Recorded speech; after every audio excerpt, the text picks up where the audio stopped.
So one of the assets in this production is a cigar. I've gotten a model, a UV model already from Kaj, and I'm just going to show how to make this cigar start to finish. This chapter is just going to be a fairly self-contained. We're going to start with the texturing, and then we're going to end with a little bit of compositing, um, and we'll go through the whole setup. So right now I'm just doing some stitching some tobacco leaves source images I found together, and this is going to be our base texture for the cigar. Um, it's really just painting and getting a lot of different surface variation without it. I don't want a tile or anything like that. I want it to feel like it's one big leaf or a couple big leaves. So I'm just making a big patch that I can go ahead and keep cloning, but in a very sort of organic matter. Just taking a few sources that I have and trying to make a nice texture that is not tiled. So I just cropped it there because I don't need that much. So this is going to be my canvas for the rest of the texture. So I'm kind of going with the creases. I'm matching the creases so that they line up. I'm just cloning constantly from different areas so that, like I said before in earlier chapters, to keep it looking natural, just clone constantly for every brushstroke in the different areas, as long as the value is the same. If the value is different, then you're going to get a blotchiness. But you can also use the heel brush to avoid that. I just use the clone because I know exactly what I'm going to get. So I'm gonna dodge out that little black area and try to get my values to be constant. Save this out as my base.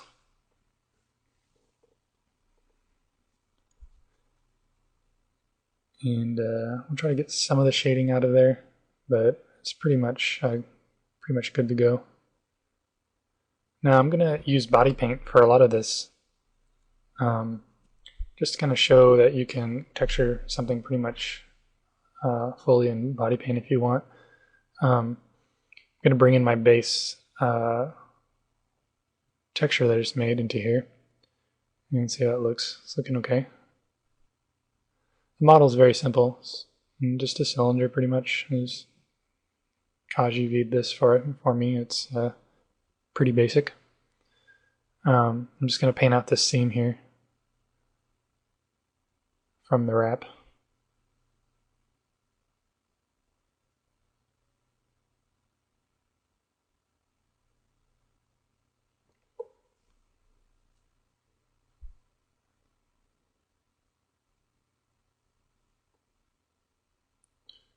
This texture on the color side is going to be pretty much what you see here.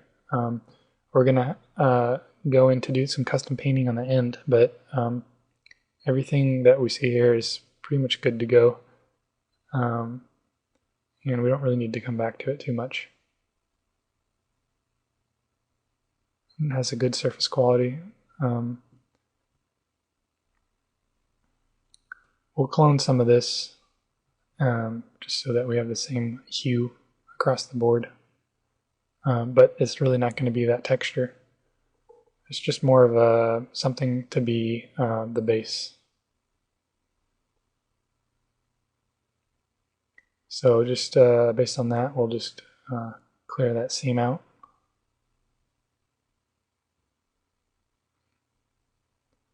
A little more feather brush than usual, but it's working just fine.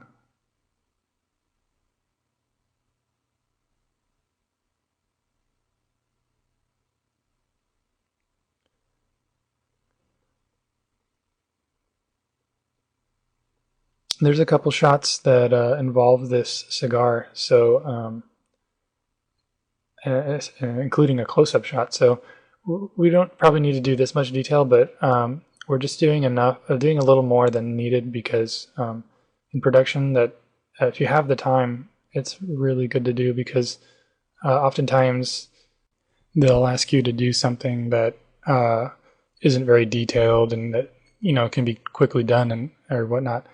And 2 weeks later, they've redesigned a shot that has that same asset quite close. So it happens a lot, and if you have the time, it's good to just spend a little extra time and make sure that the asset is clean on all aspects. But sometimes you definitely have to cater toward the time frame, so it's really up to the project. So right now I'm just going to be painting the wrong side there. I'm painting the burnt embers, or the burnt part of the cigar, which is the tip. I'm just blocking in some dark brownish color. That will be the seared portion of the cigar. I booted up some reference from the internet. This is a good place to get it. Just search for some images of cigars, and use reference definitely a lot. I don't have any of it up here for copyright reasons, but you can definitely find just a ton of reference images out there these days. You don't have to purchase it. So I didn't fill in, as you can see, the scorched constant. I just did a really blockiness. What I'm going to do now is the ashy parts of the tip of the cigar, and I'm just doing a selection, a free hand selection of each layer, and then I'm just frosting the edge of the selection and painting inside the selection, and just frosting the inside of that selection so that I get sort of a perceived edge. And now I'm painting another, well, I'm drawing really another selection. And I'm just going to do a negative one here, and then same process, just frosting the inside of that. And I'm just going to do this a bunch of times and just keep layering it with a feathered brush with a nice fall off on it, and just using the pressure of the tablet to really just kind of lay it in there softly. So you can kind of see the effect that I'm getting. It's kind of a cheat because we don't have any surface information, like we don't have any model there to portray that these layers are sort of sticking out. So it's all going to be done faked style, just using this technique.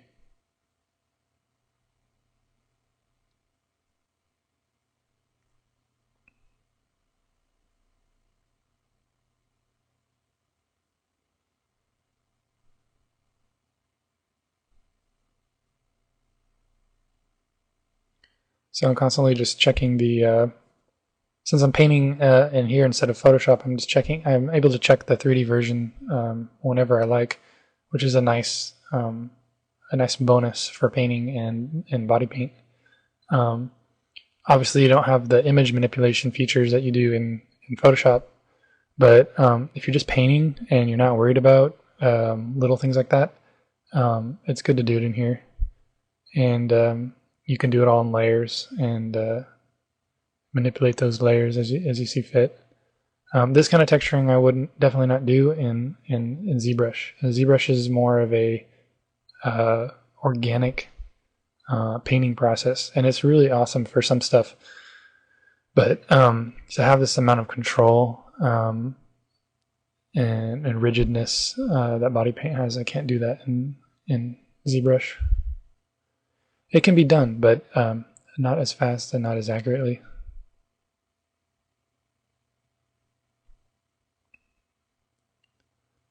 So I'm kind of getting an idea of where the seared edges need to really fall off in order for this to be believable. It's still a fantasy cigar. It's game cinematic style, so you don't need to worry about having every single little intricacy, as long as it's reading as a cigar and that it has some really cool details, and will sell itself in the shot. That's all I'm concerned about at this point. And these kinds of assets you usually do not have much time to build into production, so it's good just to get the core qualities of the texture in there right away, so that it can be pushed in the rest of production. And if it needs more detail, it just comes back to you and you add a little more.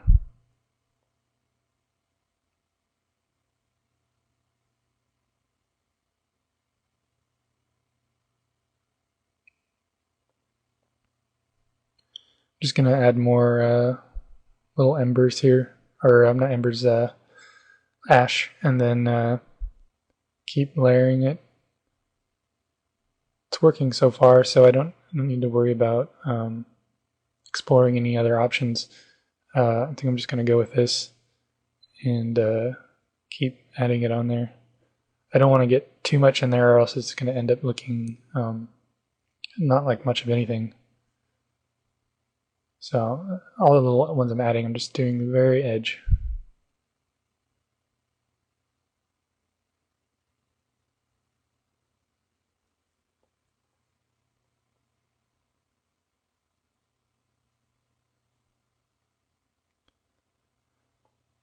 So I'm going to bring this into Photoshop now and really kind of play with some of the colors and values. I made that singe layer more of a burn, like more of a saturated effect. And then for the ashes themselves, I'm going to add some breakup. Here's some overall breakup to them, some noise, and then add some variation into the edges of the ashes. So the ashes need to have a small, tiny breakup, so that's not like a hard edge, which is inaccurate. So since I have those ashes on another layer, I'm just going to make a brush that has a lot of noise in it. I'm going to slowly just sort of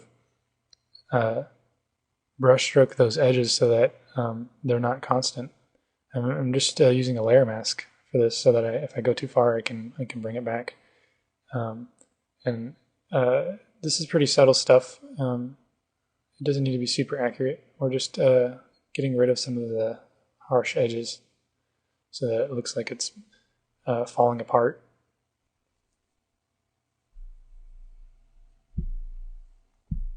Add a little bit of blur so that it's not too sharp.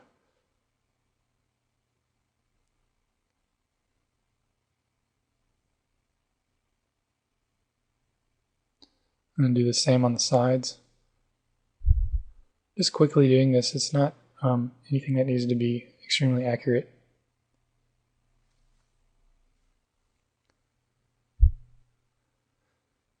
I'm going to save that as my color, and then play around with some of the ember portion of the texture. Mostly what I want to do now is kind of test it and see where the orange ember parts of the texture would be. What I'm going to do is desaturate everything, and then get rid of the actual texture and just keep the ashes that I painted. And then I'm going to put a color underneath the ashes. So I'm going to take that, for now I'm just going to take that singed pass that I did, make it orange. And then that will be behind the ash that I painted.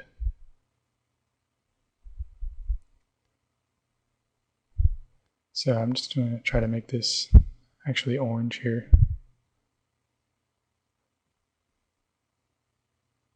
It's not going because I need to bring the levels up because it's very dark.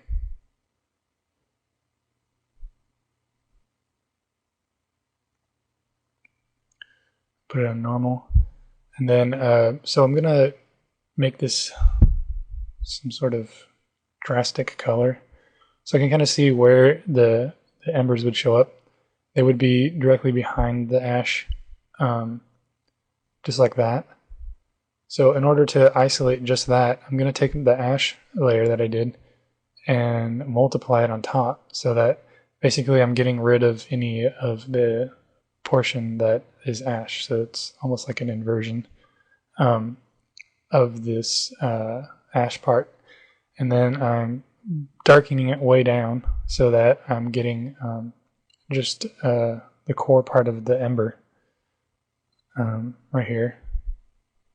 Now I flatten that,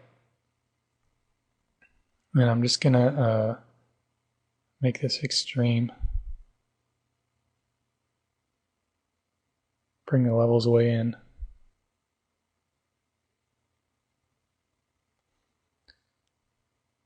And I'm just playing with some of the hue. I think it'll be more of an orangish color, but we can tweak that in comp easily.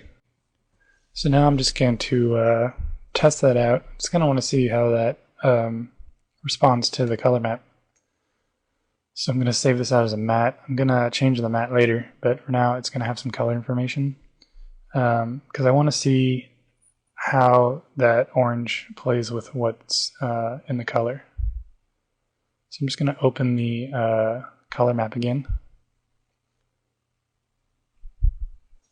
And I'm going to just overlay the orange thing that I did on top of it. This is kind of simulating what would happen in comp, but not entirely. But I can kind of see how the ember is going to respond and how if I've gotten it in between the ashes properly. It's looking like it's in the right spot, and the color is probably something like that is what I'm going to go with. So I'm just going to get rid of that for now. And I'm going to desaturate this so that it becomes my matte. And I'm going to do the levels on it.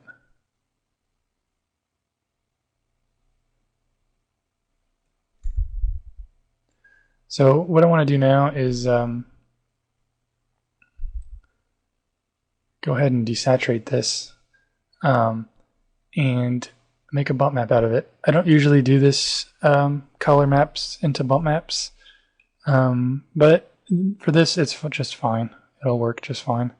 The height information is pretty literal to what the color information is for the most part. I wouldn't recommend doing that on everything because color information doesn't equal depth information. But for now this will work, and I'm just going to set up a quick test scene to see what we have so far. Similar to what we already set up for the head, just do a couple lights in the simple scene. We'll call this a key light again. And we'll make another light. Doesn't have to be as involved as the other scene. But we'll want a few light sources to kind of see how the light reacts to the bump. So we'll call this a rim light.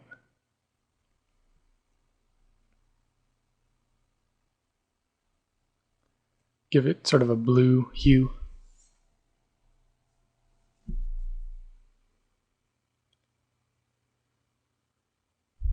Just use the standard light settings on this, just a simple shadow. I want this to be like a quick render, so I'm not too concerned about fancy settings.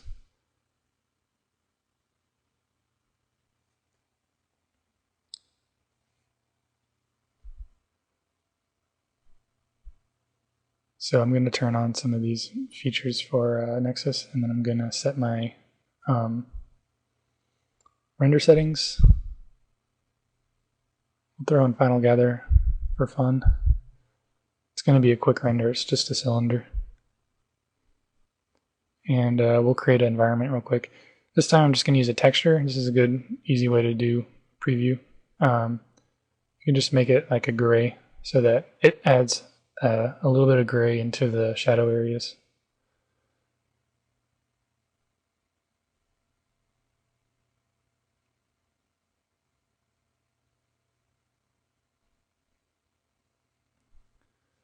So we'll just see what this looks like. It'll probably be ugly once we hook this up, but it's a good starting point. So we're going to make a nexus again and just make it a cigar and lower the reflection. We don't need that. And we'll bring in our textures.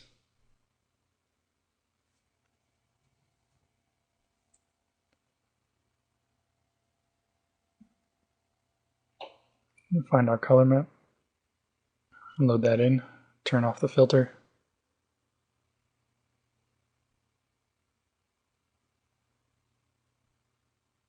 So we've got our color map in there, and all we have else is the bump. So we'll bring the bump in as well.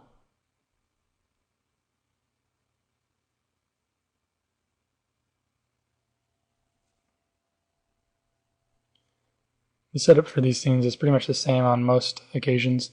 We'll do a quick little extra thing on this setup, which will be covered quite extensively on the lighting side of the production. But it'll be a quick primer on how it works so that you get an idea of what the Nexus is capable of and what kind of options you have later down the road. Doing the same bump settings that I usually do. Keep the bump filter down so that we don't get a blurry bump.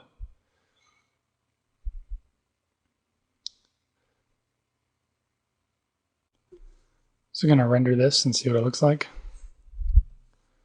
Right now it's low res geometry and the light's not quite showing what's going on. So let's add the ambient contribution back in. I forgot to do that. See what it looks like.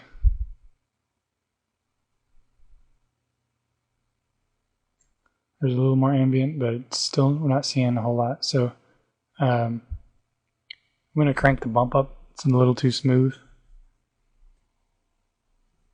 And tweak out the blend a little, or the blend or specular out a little bit, and then we'll see what happens.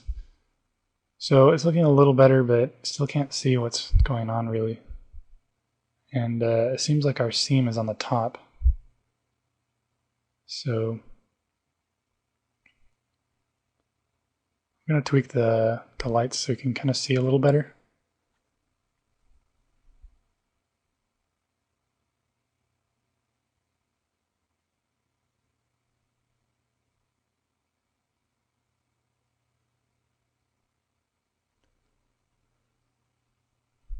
Just keep tweaking them. I'm not too concerned about the lights, mostly just so that I can see. There's a little bit of presentation involved when you're submitting something for approval, and you should definitely take that into account. Definitely want to give something pleasing, nothing too blatant, but you can always kind of have fun with that as you're moving forward on the asset. As long as you're not hiding anything that's they're going to want to see. So I'm cranking the bump even more now. I'm still seeing that seam on the top, and probably be rotating it. But the bump is definitely coming through much better now. I'm going to bring in that matte that I made for the ember portion of it. And what we're going to do is hook that up to what the Nexus calls an auxiliary. So this basically is an extra frame buffer slot that you can put any texture or shader into, and it creates an extra pass with that information.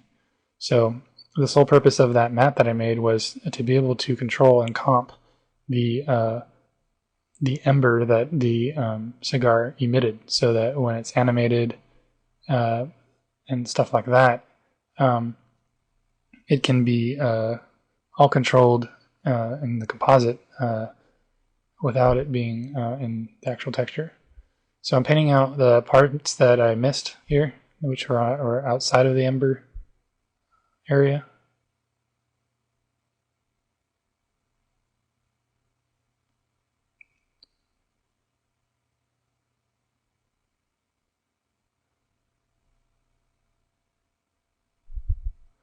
What I'm doing now is I'm blurring a little bit and dodging so that I get a little more value.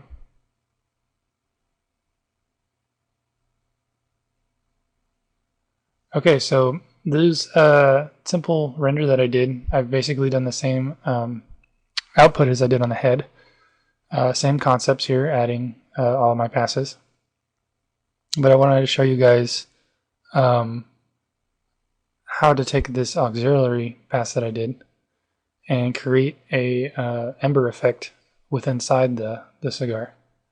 So I'm going to do an add on that matte that I made. And you can see it's way too strong at this point, but I have full control over it inside Shake. So I'm probably going to just do a gamma and bring it down to just the core of the matte. So now I have sort of a white glow inside there. And I kept it white because I wanted to be able to just do any of my color inside of Shake, and it can be tweaked easily in comp. So I'm just picking like an orange color.